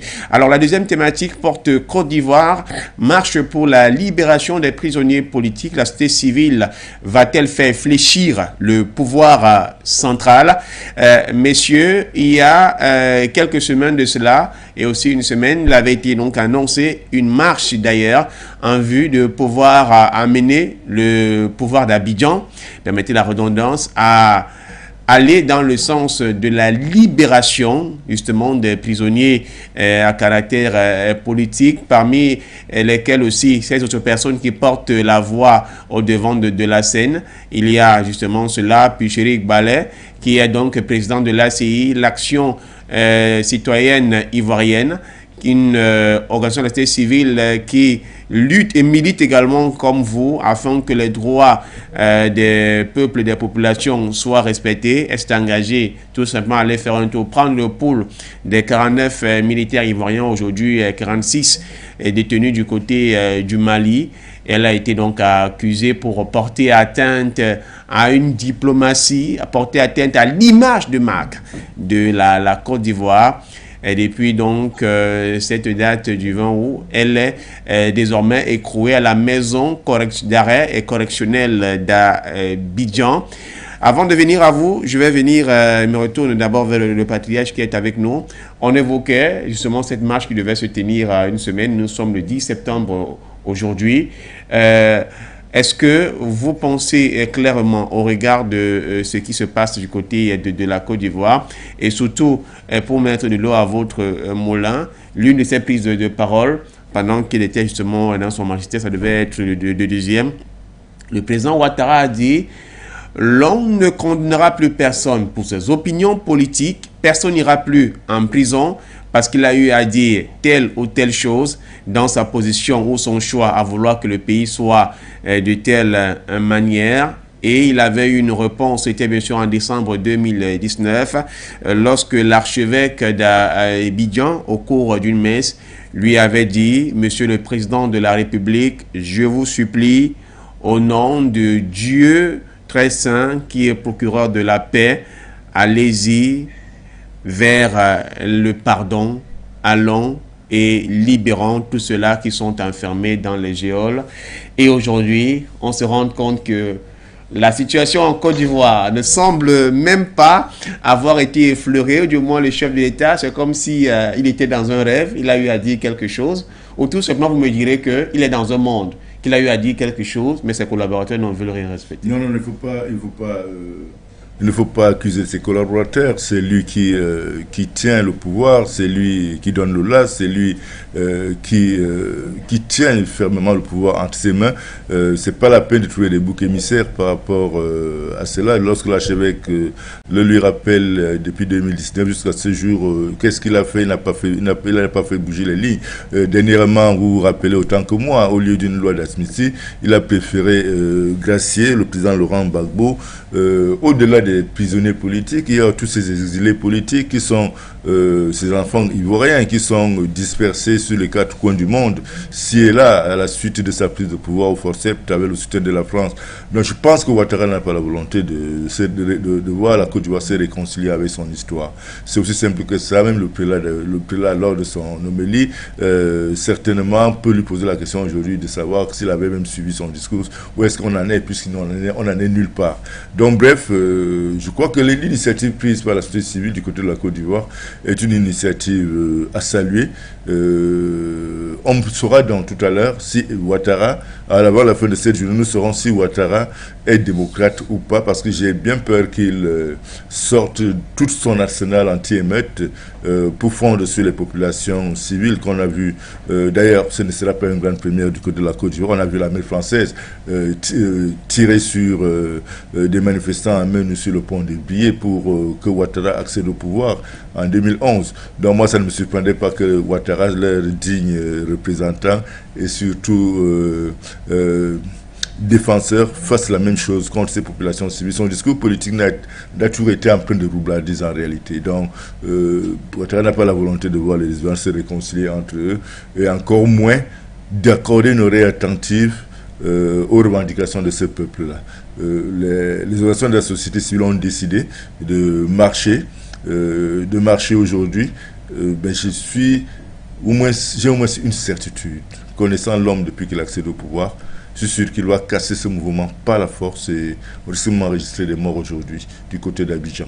Donc je ne suis pas pessimiste, je fais une analyse objective parce que vous avez si bien fait de rappeler une déclaration de l'évêque de l'archevêque d'Abidjan au cours du Nombili, il y a de cela 3 ans. Où est-ce que nous en sommes? Rien. Sinon, on ne parlerait même plus de cette marche si jamais il aurait un tout petit peu accordé l'attention à la sortie de cet homme de Dieu. Il ne l'a pas fait. Maintenant, quand vous regardez l'évolution de l'actualité politique du côté de la Côte d'Ivoire, et Ouattara pose des actes quand il veut et comme lui il les entend et non pas comme l'on souhaiterait. Ça, c'est une évidence. Lorsque il gracie le président Gbagbo, est-ce que c'est la grâce qu'on attendait? On n'attendait pas la grâce. On attendait une loi d'amnistie qui permettait à tous ces exilés politiques, à tous ces prisonniers politiques de recouvrir la liberté. Et voilà même une jeune dame qui est très active au sein de la société civile qui se retrouve en prison parce qu'elle a osé s'intéresser au sort de ses compatriotes mis en difficulté par la faute toujours de Ouattara dans un pays étranger. Aujourd'hui, elle est embastillée. Elle est en prison. Donc, Ouattara et la réconciliation, Ouattara et la paix Ouattara et la réconciliation sont des deux notions totalement incompatibles. Ce sont des notions incompatibles, il ne faut pas rêver. Ouattara sait qu'il doit son pouvoir à la France, qui est prête à tuer tous les Ivoiriens jusqu'au dernier, pourvu qu'elle continue à piller ses ressources naturelles. Et donc, le reste, ça ne l'intéresse pas. Et il s'y plaît, il le fait, il baigne bien dedans, il n'a pas de souci. Donc, cette marche, je suis certain que cette marche sera réprimée par la force et on risque de dénombrer des morts du côté d'Abidjan aujourd'hui. Ça, franchement, j'en suis convaincu, mais je souhaite seulement beaucoup de courage aux organisateurs et au peuple ivoirien qui, une fois de plus, fera face à son destin.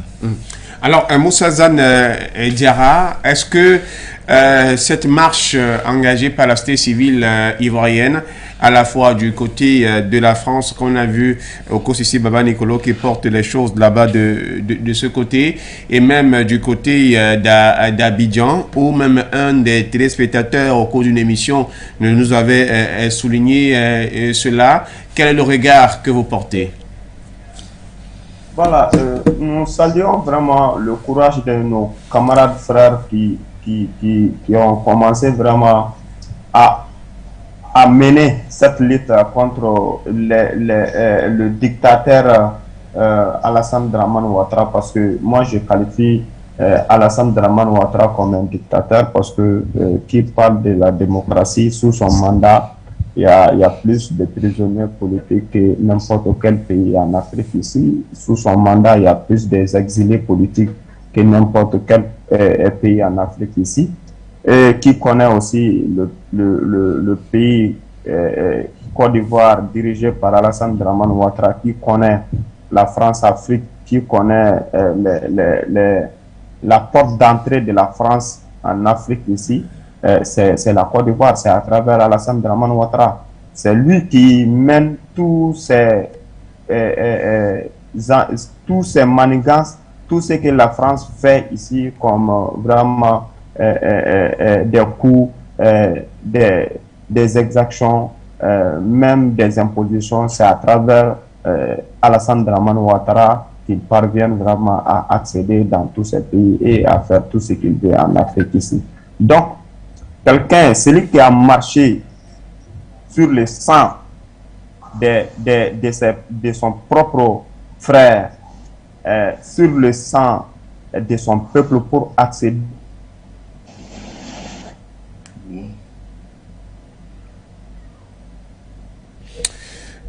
Moussa Zanezira, un peu comme il y a quelques temps de cela, les problèmes de liaison avec Bamako qui se positionne, mais ça nous permet de nous rebattre le temps peut-être qui est...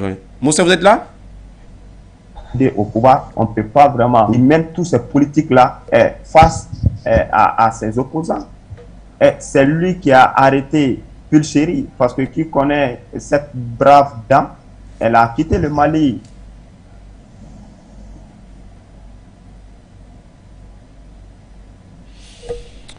Encore ces problèmes de liaison avec Bamako. Il est vrai que nous attendions forcément cela. En début de mois, lors de son retour. Voilà. Qui connaît la position du Mali contre la Côte d'Ivoire, le fait que la dame a quitté le Mali ici, à son retour en Côte d'Ivoire, elle a été auditionnée par le service secret ivoirien pour connaître la raison de sa visite en Côte d'Ivoire ici. Et on peut, au Mali, on peut estimer que c'est suite à tous ces événements et à toutes ces activités qu'elle a menées, qu'elle a été arrêtée. Sinon, ce n'est pas seulement dit à l'arrestation de ces 49 soldats, de ces 46, présentement ces 46 soldats, mais Alassane a peur parce qu'ils ont compris que c'est la lutte que la société civile malienne mène présentement, la lutte que les Africains commencent à mener, surtout la diaspora ivoirienne qui mène aussi pas mal de combats d'éveil de conscience à l'endroit de la population ivoirienne. Ils ont peur que cette population vraiment se lève contre son dictat, contre sa manière de gérer, contre vraiment tout ce qu'il fait politiquement. Surtout que lui, il a brigué un troisième mandat qui est anticonstitutionnaliste en Côte d'Ivoire. Et il a dit qu'il est contre tout ce que lui, il a combattu contre Laurent Gbagbo à son temps. Lui, il a vraiment appliqué ça sous son mandat. Donc, qui connaît l'homme doit vraiment s'attendre à tout, vraiment pour protéger son régime. Doit s'attendre à tout.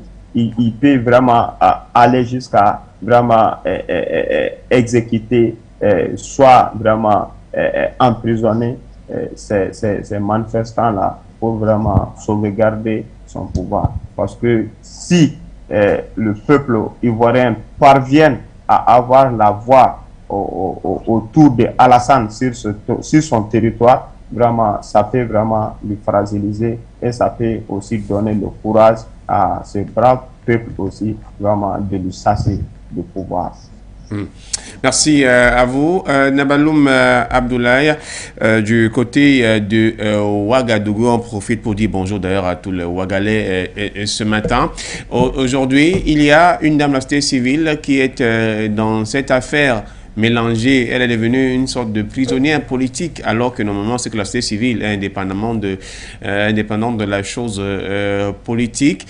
Et l'action de la société civile ivoirienne qui a été motivée par cela pour les prisonniers politiques. Mais bien avant, le patriarche nous a souligné ici aujourd'hui que lorsqu'on regarde le magistère du président Ouattara, il y a une différence entre la question de réconciliation qu'il dit en prôner, dont il avait invité tout récemment ses deux prédécesseurs, Henri Konan Bédié et puis Laurent Gbagbo. Ceci n'est qu'une sorte de farce, peut-on dire, quand on regarde la situation. Merci bien. Je profite de saluer effectivement la dynamique de la société civile ivoirienne qui s'engage de plus en plus dans les combats panafricains, dans le combat pour soutenir leur peuple, mais aussi dans le combat pour contraindre les dirigeants à accepter la voix du peuple. Effectivement, la magistère de M. Alassane Ouattara n'est rien d'autre que livrer la Côte d'Ivoire à ses prédateurs, livrer la Côte d'Ivoire à la France et livrer la Côte d'Ivoire à tous ces Occidentaux pour qu'ils en profitent des ressources de la Côte d'Ivoire au détriment des Ivoiriens. Donc c'est pourquoi cette action de la société civile, au-delà même de ces 46 militaires-là, s'inscrit dans une vision globale de la gestion du pouvoir en Côte d'Ivoire. Donc, il faut dire que ce monsieur Alassane Ouattara, au-delà même de livrer la Côte d'Ivoire à la France et à ses Occidentaux, est en train de livrer la CEDEAO et les pays du Sahel à la France et aux Occidentaux. Il est aujourd'hui, comme Moussa l'a dit, la porte d'entrée pour remettre en cause les acquis des peuples. Il remet en cause la volonté des peuples de la CEDEAO, des pays du Sahel, de jouir de leur souveraineté, de jouir de leurs ressources. Donc c'est pourquoi une telle action de la société civile, elle doit être soutenue et elle doit être endurante pour que ce soit Alassane Ouattara ou ceux-là qui vont venir après lui comprennent que la gestion de l'État n'est rien d'autre que accepter la volonté de son peuple, exercer la volonté de son peuple, travailler dans le sens de promouvoir le bien-être de son peuple. Donc aujourd'hui, nous saluons et nous disons aux autorités maliennes de vraiment maintenir leur position face à cette situation des 46 militaires-là. Il ne faudra pas que Bamako accepte aussi facilement, sans une réelle contrepartie de la part de ce monsieur Alassane Ouattara, parce que ça va être également une première, parce que ce qui s'est passé est extrêmement grave. Et il faudra que les autorités maliennes gardent leur position ferme et exigent une contrepartie conséquente à Alassane Ouattara. C'est pourquoi l'action de la société civile est une bonne chose, parce que, effectivement, il y a les Maliens qui auront leur position, effectivement, la société civile aussi, certainement qui va avoir des difficultés, mais il ne faut pas lasser. Il ne faut pas laisser, il faut maintenir le combat. C'est ainsi, c'est petit, ce sont des petits pas. Mais demain, ça devient des grands pas. Il faut oser, il faut aller à la lutte, parce que c'est seule la lutte qui libère. Merci à vous. On reviendra juste pour quelques mots de fin avec vous, parce que nous sommes plus loin du temps de cette émission. Patriarche, il faut aller, il faut oser. Seul le combat peut amener à changer. Aujourd'hui, vous également, mis à part la casquette de journaliste que vous abordez, vous êtes aussi président d'une organisation de la société civile qui a un pan, celui justement de rassembler, on va dire, la culture camerounaise et puis russe. Vous avez un regard donc porté sur la Russie dans sa gestion avec les pays africains, sa relation avec ces pays africains. Et quand on sait généralement que bon nombre de pays africains francophones souffrent aujourd'hui parce que la France, parce qu'on la déteste, mais à cause de sa politique extérieure.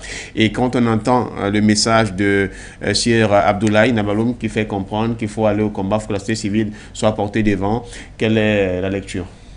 Naturellement, la société civile doit prendre ses responsabilités.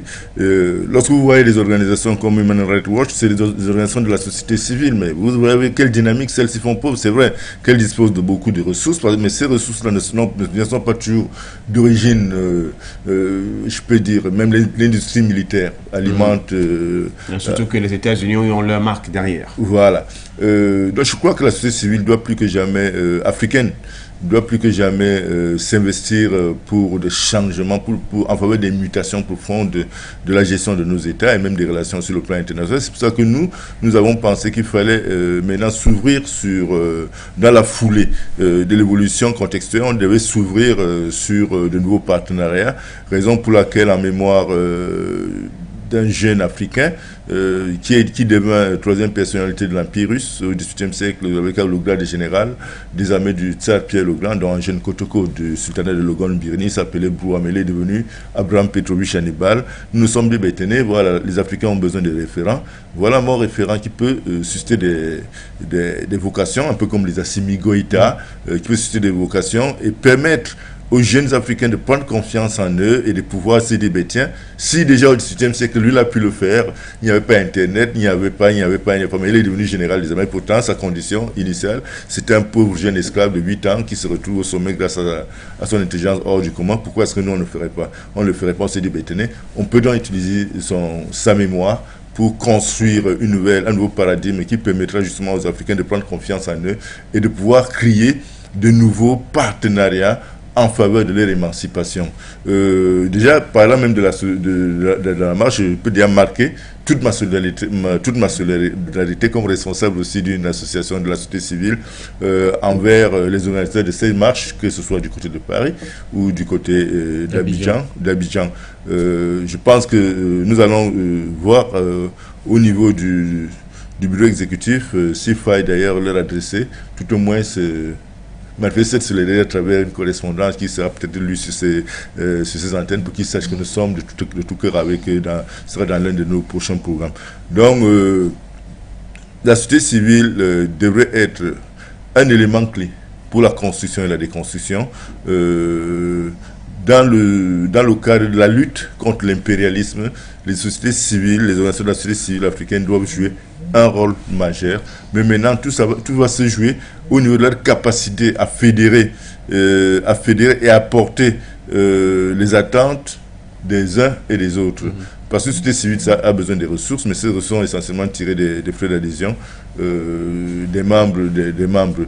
Donc nous sommes dans une dynamique de construction d'une nouvelle Afrique, en s'inspirant, nous, au sein de notre organisation, en nous inspirant d'une figure emblématique de l'histoire de la Russie moderne qui se trouve être un Africain dont personne, la France, on ne l'enseignera jamais dans les écoles en France, puisqu'il a été présenté par les historiens occidentaux comme étant d'origine abyssine, donc éthiopienne, tout simplement parce que il doit son ascension socio-professionnelle à son intelligence hors du commun.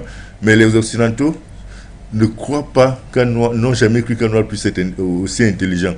Voilà pourquoi ils lui ont attribué des origines abyssines, en essayant de dire, bon, ok, comme ils descendent, les Nilotiques sont des gens qui descendent du Nil, qui viennent d'Éthiopie, sont assez intelligents, en se disant, bon, à la limite, ce sont des Juifs, les Falachas ou les Juifs blancs. Bon, bref, c'est des analyses un peu de ces gens qui les ont poussés à tout fausser, à fausser ses origines. Mais aujourd'hui, désormais, on sait, depuis une dizaine d'années, qu'il est d'origine camerounaise, dont l'authenticité a été réalisée à travers des travaux d'un jeune béninois qui est inscrit en thèse de doctorat dans une université allemande. Et donc, pour nous, c'est une icône qui peut susciter des vocations. Il suffira simplement de beaucoup communiquer à propos pour que beaucoup de gens sachent, beaucoup d'Africains qui sont un peu au bord du découragement, qui sont terrorisés, parce que nous vivons le terrorisme au quotidien en Afrique, reprennent confiance en eux, en se disant, tiens, s'il a pu le faire en son temps, il n'y avait pas de machine, il n'y avait pas d'avion, il marchait à pied ou à dos de chameau. Quand l'esclave ne pouvait pas marcher à dos de chameau, il marchait à pied, partant de son Logan Bidin natal, dans l'extrême nord du Cameroun, jusqu'à Istanbul, et d'Istanbul jusqu'au Kremlin. Pourquoi moi je ne pourrais pas le faire, alors que je suis aussi intelligent, et surtout avec les moyens modernes dont nous disposons, on peut peut-être faire mieux. Donc, je crois que ce qui se passe du côté d'Abidjan aujourd'hui, ce qui est annoncé du côté d'Abidjan aujourd'hui, mérite le soutien de tous les panafricanistes, où qu'ils soient dans le monde, afin que les Ivoiriens qui ont décidé de marcher contre cette dictature d'Alassane Ouattara se sentent au moins supportés par nous autres les panafricains, qui croient qu'il est temps pour l'Afrique d'assumer son propre destin et non de continuer à être aux ordres, de continuer à avoir des dirigeants qui sont aux ordres de l'impérialisme occidental, dont la France est naturellement le loup dominant. Voilà, donc merci à vous. Je commence pour un mot de fin en 1 minute. Moussa Zan Diarra, que peut-on dire à la jeunesse africaine aujourd'hui, parce que vous êtes un jeune dynamique, parce que ce soit le cas du Mali, Burkina Faso, Guinée, le premier sujet que nous avons évoqué, et même la deuxième que nous avons tenté d'élucider en l'absence bien sûr de Kosisi Baba Nicolo qui est descendu sur le terrain pour la marche. Cela démontre tout de même qu'on est une Afrique forte mais dynamique à travers sa jeunesse qui est bien sûr reflétée par les organisations de la société civile. Voilà, et pour ma part, c'est appeler la jeunesse africaine à d'abord donner la main parce que c'est ce qui a été demandé par les frères de l'indépendance. D'abord, cette unité des Africains. Sans vraiment avoir cette unité, c'est difficile de faire face aux enjeux politiques du monde actuel. Donc, j'appelle vraiment toute la jeunesse africaine à se mobiliser pour la libération totale de l'Afrique. Si je dis la libération totale, c'est pas de donner une nouvelle indépendance aux pays africains, mais l'indépendance économique.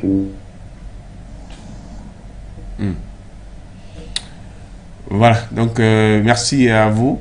Je vous souhaite justement de passer une belle journée du côté de Bamako. Nabaloum Abdoulaye, je dirais forcément que c'est le même message que je voudrais vous donner. L'indépendance politique, que ce soit médiatique, parce que nous avons la chance aujourd'hui d'avoir l'Internet, nous avons la chance aujourd'hui d'avoir vraiment tous ces canaux de communication. Le soutien peut venir partout et par tous les moyens, vraiment pour les épauler. On soutient, vraiment un soutien indéfectible vraiment à nos camarades frères ivoiriens pour la lutte humaine. Un soutien aussi à nos camarades burkinabés et à tous les camarades africains vraiment. Vive l'Afrique et vive l'unité africaine et vive vraiment l'idéologie panafricaniste. Merci à vous. Bon week-end du côté de Bamako. Merci d'avoir été avec nous. On se prendra très prochainement sur ces antennes. Nabaloum Abdoulaye, je disais, aujourd'hui également, la dynamique africaine doit être plus que jamais au devant. Vous l'avez souligné cela, parce que c'est à travers cette dynamique que vous reflétez aujourd'hui, que les uns et les autres peuvent avoir de l'espoir, même quand on regarde les messages qui nous sont transmis sur la page Facebook. J'imagine au quotidien qu'il y en a qui s'inspirent du combat et du travail que vous abattez au quotidien.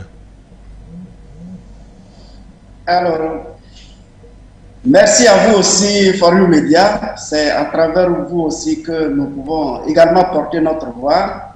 C'est aussi à votre honneur et à vos téléspectateurs, à l'ensemble de cette jeunesse africaine, à l'ensemble des populations africaines, qu'il est temps aujourd'hui que, effectivement, les populations s'organisent au mieux pour, effectivement, contraindre les dirigeants à travailler dans leurs intérêts.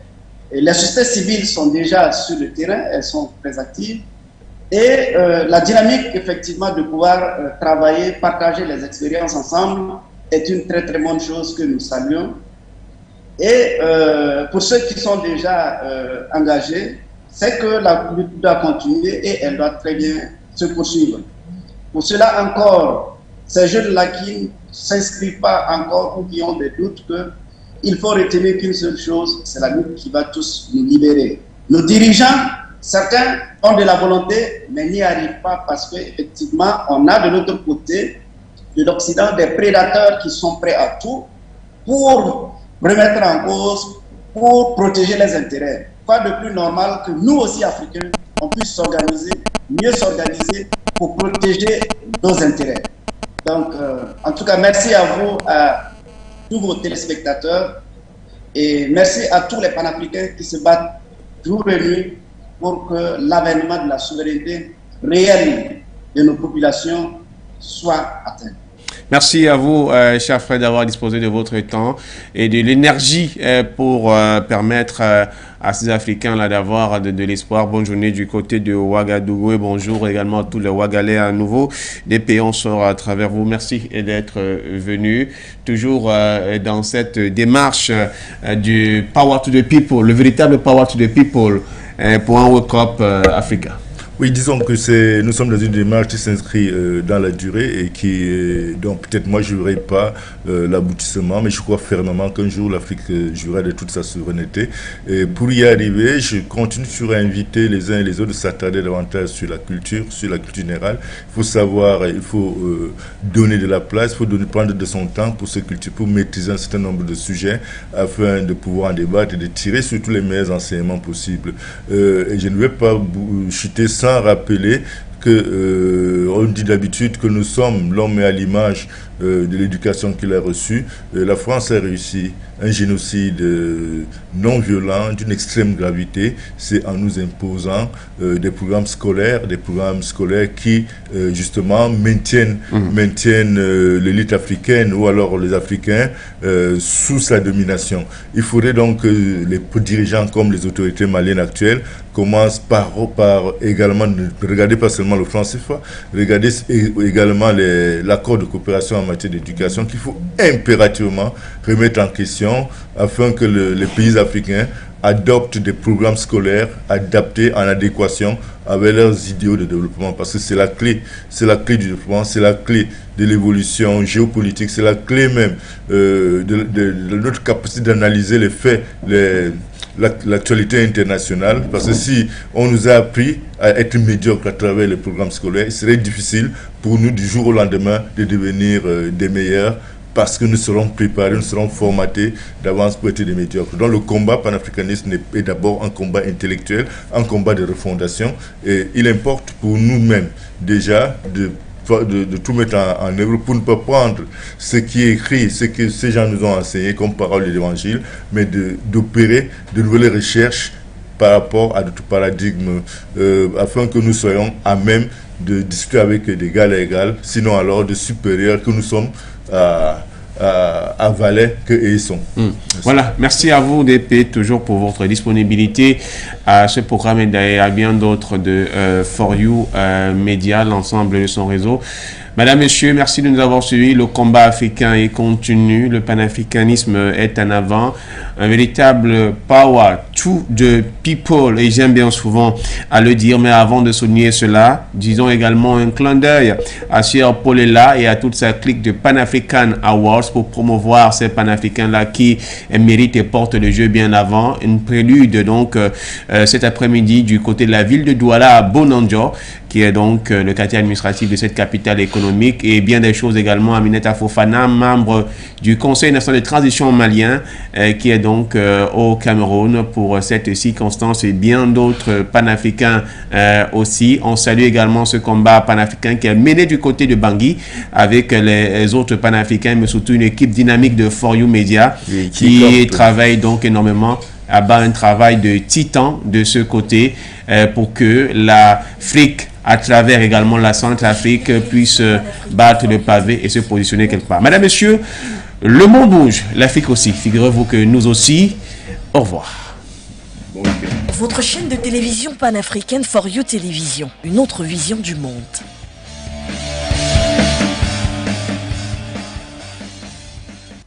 Votre chaîne de télévision panafricaine For You Télévision.